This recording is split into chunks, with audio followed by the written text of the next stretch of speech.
دوستو اس شہر کی بنیاد ہزاروں سال پہلے لاوا یا لاؤ نے رکھی تھی۔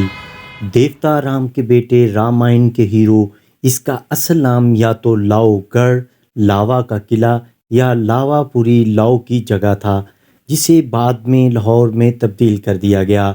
مورخین اور آثار قدیمہ کے ماہرین کے مطابق 250 سے 300 سال قبل مسیح سے کئی ہندو خاندانوں کا دارالحکومت تھا۔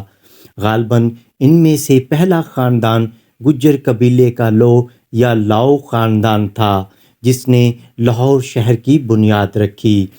کچھ لوگ یہ بھی مانتے ہیں کہ یہ وہی شہر ہے جس کا ذکر بطلمیوس نے اپنے جغرافیہ میں کیا ہے۔ قدیم دیواری شہر پرانا لاہور تھا، جو بعد میں مختلف سمتوں میں پھیلا۔ دلہی سلطنت کے بادشاہوں اور پھر مغلوں نے اس پر کافی کام کیا۔ شہر کے زیادہ تر نئے علاقے اور مضافات 1849 سے 1947 کے بعد کے برطانوی راج کے ہیں۔ یہ پاکستان کا دوسرا بڑا شہر اور صوبہ پنجاب کا دارالحکومت ہے۔ اس کی تخلیق کے بعد سے لاہور نے ہندو، بدھ، یونانی، مسلمان، مغل، افغان، مراٹھا اور سکھ انگریزوں سے ہاتھ بدل کر ثقافتی شکل اختیار کر لی، اور آج یہ جدید دور کے پاکستان کا دل ہے۔ دوستو، آگے بڑھنے سے پہلے یہاں میں مسلم حکمرانوں مغلیہ سلطنت کا ذکر کرنا چاہوں گا۔ مغلیہ سلطنت جنوبی ایشیا میں ایک مسلم سلطنت تھی، جو 1526 میں وجود میں آئی اور 1857 میں زوال کا شکار ہوئی۔ ہندوستان میں مغل حکومت کو ایک سلطنت کہا جاتا ہے، کیونکہ یہ ایک بڑے علاقے پر پھیلی ہوئی تھی۔ اس نے برصغیر پاک و ہند کے بیشتر حصوں پر حکمرانی کی، اور اس کے کچھ حصوں پر جو آج ہندوستان، افغانستان، پاکستان اور بنگلہ دیش ہیں۔ دوستو، 1526 سے 1707 تک یہ عالمی جی ڈی پی کا 25% تھا۔ یہ اس وقت کی سب سے بڑی معیشت تھی، اس لیے تو انگریز نے حملہ کیا اور خوب لوٹ مار کا بازار گرم رکھا۔ اصل میں یہ مغل بادشاہ ترک منگول تھے۔ تیموری خاندان کے بابر نے 1526 میں مغل سلطنت کی بنیاد رکھی اور 1530 تک حکومت کی، اور اس کے بعد شاہ جہان نے 1658 تک اپنی حکمرانی کا سکہ جمایا، اور پھر اسلامی اورنگزیب نے 1658 سے 1707 تک حکمرانی کی، اور پھر بہادر شاہ نے بھی مغلیہ سلطنت کے امور چلائے۔ 1837 سے 1857 تک کئی دوسرے چھوٹے حکمران امور سلطنت چلاتے رہے۔ اورنگزیب کی موت کے بعد شریعت کے ذریعے حکمرانی ختم ہو گئی اور مغلیہ سلطنت ختم ہوئی۔ 1857-58 میں ہندوستان مکمل طور پر برطانوی راج کے نیچے چلا گیا۔ مغلیہ سلطنت کو قابل مسلم حکمرانوں نے قائم کیا تھا، جو دلی کی سلطنت کو شکست دینے کے بعد موجودہ ازبکستان سے آئے تھے۔ ہندوستان میں مغل حکومت نے ملک کو ایک واحد اکائی کے طور پر متحد اور ایک واحد طاقتور حکمران کے زیر انتظام چلایا۔ مغل دور میں فن اور فن تعمیر کو فروغ دیا گیا، لیکن بدقسمتی سے یہ قلعے ہی بناتے رہے، اور ادھر انگریز نے بندوق بنا لی، اور اس بندوق نے مغلیہ سلطنت ختم کر دی۔ جنگجو صرف تلواروں سے ہی لڑ سکتے تھے۔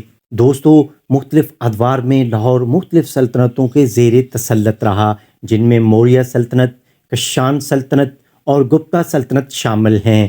11ویں صدی میں لاہور پر ایک غزنی کے ترک حکمران محمود نے قبضہ کر لیا اور اسے اپنی سلطنت میں شامل کر لیا۔ محمود غزنی کے دور میں لاہور نے خوشحالی اور ترقی کا دور دیکھا۔ 12ویں صدی میں لاہور غوریوں کے قبضہ میں چلا گیا، جن کی جانشین سلطنت دہلی نے کی، اور لاہور نے پہلی مرتبہ صوبائی دارالحکومت کے طور پر خدمات سر انجام دیں اور قلعہ لاہور سمیت کئی قابل ذکر عمارتوں کا مشاہدہ کیا۔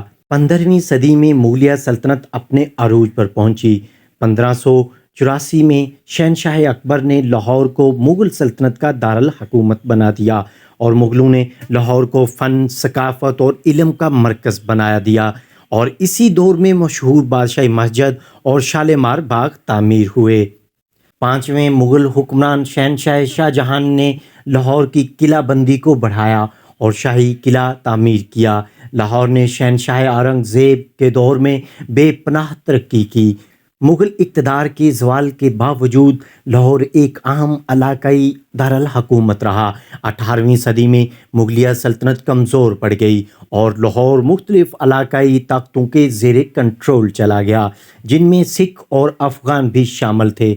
1799 میں سکھ حکمران رنجیت سنگھ نے لاہور کو سکھ سلطنت کا دارالحکومت بنا دیا۔ سکھوں کے دور حکومت میں لاہور نے نمایاں ترقی کی اور اس کا ثقافتی اور فنی ورثہ پروان چڑھا۔ 1857 میں برطانوی ایسٹ انڈیا کمپنی نے پہلی اینگلو سکھ جنگ میں سکھوں کو شکست دی اور لاہور انگریزوں کے قبضہ میں چلا گیا، اور انگریزوں نے لاہور کو صوبہ پنجاب کے دارالحکومت کے طور پر قائم کر دیا اور شہر کے بنیادی ڈھانچے کو تبدیل کر دیا، جدید سہولیات اور اداروں کو متعارف کروایا۔ 1882 میں پنجاب یونیورسٹی کا قیام کیا گیا، جس سے لاہور تعلیم کا اہم مرکز بن گیا۔ لاہور نے برطانوی استعمار سے آزادی کی جدوجہد میں نمایاں کردار ادا کیا۔ تحریک پاکستان میں لاہور شہر سیاسی سرگرمیوں کا گڑھ تھا اور اس نے متعدد تحریکوں اور مظاہروں کا مشاہدہ کیا۔ یہ لاہور ہی تھا کہ محمد علی جناح کی قیادت میں 1940 میں آل انڈیا مسلم لیگ نے قرارداد منظور کی۔ 1947 میں ہندوستان کے تقسیم کے وقت لاہور پاکستان کا حصہ بن گیا اور مغربی پنجاب کے دارالحکومت کے طور پر کام کیا۔ دوستو، حالیہ برسوں میں لاہور پاکستان میں ایک متحرک ثقافتی اور اقتصادی مرکز کے طور پر ابھرا ہے۔ یہ اپنے تاریخی مقامات کی وجہ سے جانا جاتا ہے، جن میں لاہور کا قلعہ، بادشاہی مسجد، وزیر خان مسجد، شالیمار باغات، مقبرہ جہانگیر، لاہور میوزیم، یادگار اندرون سٹی اور داتا دربار قابل ذکر ہیں۔ دوستو، آج لاہور پاکستان کا دوسرا بڑا شہر ہے اور تجارت، تعلیم، سیاحت کے ایک بڑے مرکز کے طور پر ترقی کی منازل طے کر رہا ہے۔ اس کا متنوع ورثہ قدیم قرون وسطیٰ سے اور آبادیاتی ادوار پر محیط ہے۔